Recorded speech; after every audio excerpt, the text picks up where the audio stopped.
Hi, this is Brenda Green, and welcome back to Living in the Go. So today I'm talking to you about Alzheimer's. So I was doing some research on this because it seems like a lot of people are getting it. And the reality is that Alzheimer's and dementia is on the rise for people. And it's starting earlier. It used to be that maybe somebody in their 80s or whatever, but now you see people in their 60s having this disease. And so I did a little bit of research and want to share that with you. So Alzheimer's, they call it like a type 3 diabetes. That's a simplistic way of looking at it, but it's really resistance or insulin resistance in the brain. So the brain is pretty hungry for energy, right? And because you don't have enough of the glucose going into it, it diminishes the capacity, the function in the brain. And so because it's not getting the glucose, which is diabetes related, or that's why they call it type 3 diabetes. So the brain uses the glucose and ketones to function. So if you aren't getting those things, then the capacity starts to limit.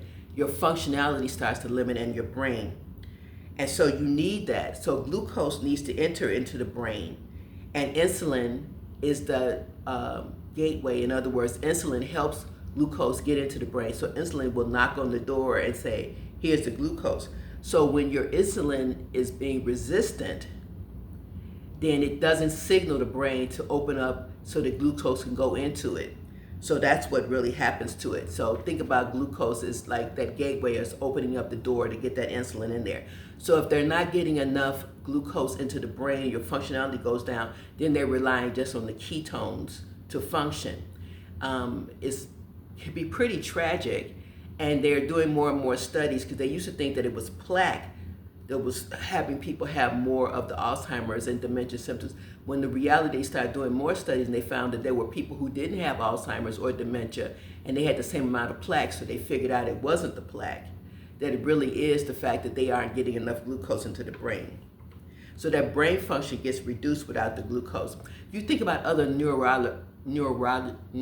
other diseases, I'll get that word in a minute. So when people have depression, migraine, Parkinson's, epilepsy, those are all really related because those are brain functions, right? So again, if you're not getting enough glucose, some of those things can happen.